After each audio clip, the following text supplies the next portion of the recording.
He ran. His feet slammed against the ground as branches whipped across his face. His breath came out in sharp bursts, his chest burning like it was about to explode. He didn't stop. He couldn't stop. Because behind him, something was coming. Boom. The sound hit the air like a warning. Boom. Loud. Deep. Unnatural. Keep moving, he muttered to himself. Don't stop. Don't stop. But the forest around him didn't feel normal anymore. The air was heavy.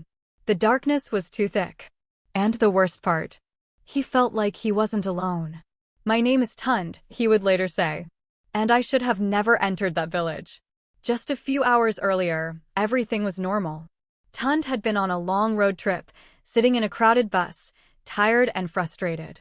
The road was rough, the driver kept complaining, and then suddenly, the bus broke down. Passengers started leaving, walking off in different directions. Tunde checked his phone. No signal. Perfect, he said under his breath. With no other choice, he picked up his bag and started walking along a narrow path through the trees. After a while, he saw something ahead. A village. Small. Quiet. Smoke rising gently into the air. Relief washed over him. Finally. But as he got closer, something felt wrong. There were no voices. No laughter. No movement. Just silence. Then a woman appeared. She stepped out slowly, watching him like she had been expecting him. Her name was Zainab. You look lost, she said. Tunde nodded. Yeah, my bus broke down. Can I stay here for the night? She didn't answer immediately. She looked past him, into the forest. Then she said quietly, you shouldn't be here. Tunde gave a small laugh. I don't really have a choice. After a moment, she stepped aside. Come in. The village looked normal at first. Small huts. Lanterns. A well in the center. But the silence never left. People were there, but they barely spoke. They just watched him. Tunde sat down, confused. Why is everyone acting like this? You talk too much, a voice said behind him. He turned and saw an old man. His name was Baba Nuru. You are not from here, the old man said. Obviously, Tunde replied. I just need a place to sleep. I'll leave in the morning. The old man's face tightened. There is no morning here, he said. Tunde frowned. What does that mean? The old man stepped closer. If you want to live, he said, you must leave before the drum begins. Tunde shook his head. I don't understand. You will, Baba Nuru said. Then he walked away. That night, Tunde couldn't sleep. Something felt off. He checked his phone. No signal. The time was past 2 a.m. Then he heard it. Boom. He sat up immediately. Boom. A deep, hollow sound. Boom. His heart started racing. He stepped outside. The villagers were awake, but no one was moving. They just stood there, staring into the distance. Boom. Then Tunde saw it. At the far end of the village, something moved. A shadow. Too big to be a person. What is that? He asked. Baba Nuru appeared beside him. You stayed too long, the old man said. Tunde grabbed him. Tell me what's going on. This village does not belong to the living, Baba Nuru replied. Boom. A hut disappeared. Not destroyed. Not broken. It simply vanished. Tunde stumbled back. What is happening? When the drum finishes, Baba Nuru said, everything returns to where it belongs.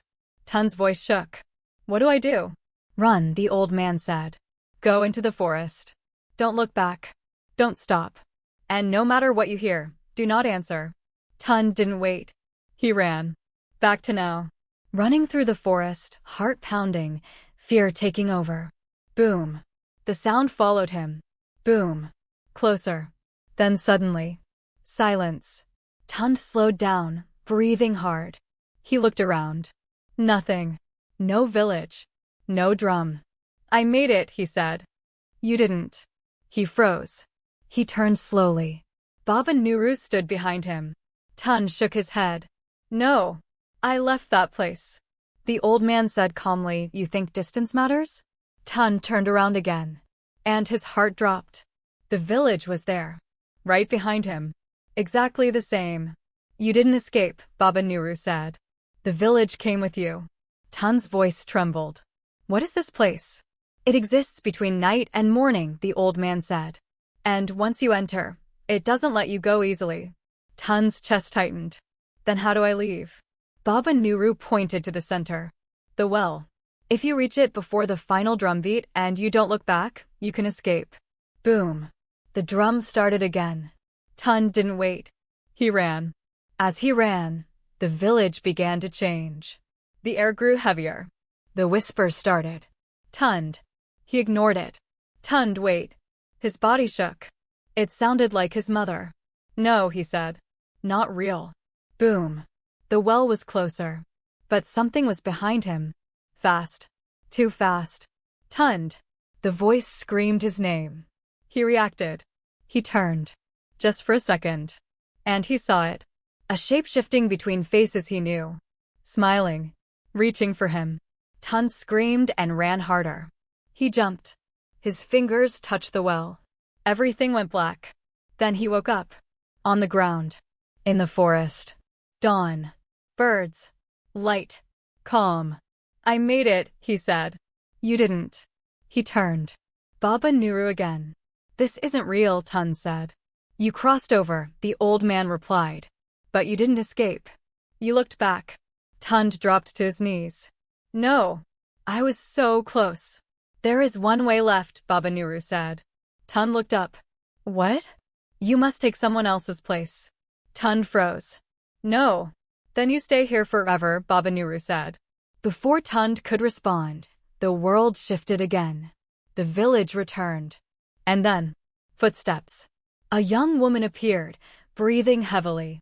Her name was Ada. Please, she said. I'm lost. Can you help me? Tund stared at her. This was his moment. He could warn her. Or use her. His voice shook. You're not safe out there, he said. She smiled with relief. Thank you. He led her into the village. But outside, he stopped. What have I done? He whispered.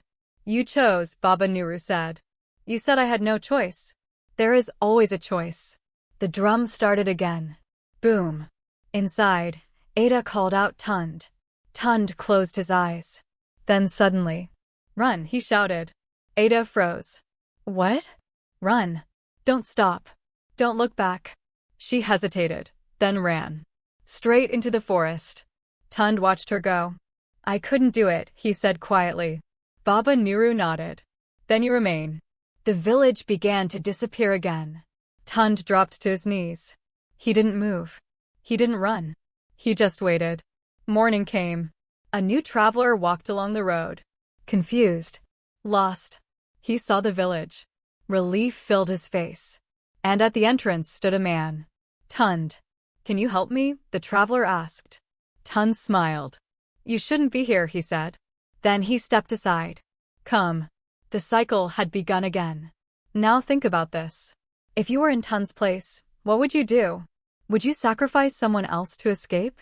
Or would you stay? Drop your answer in the comments. And if this story kept you watching till the end, make sure you like this video and subscribe for more stories like this. Because the next one might be even worse.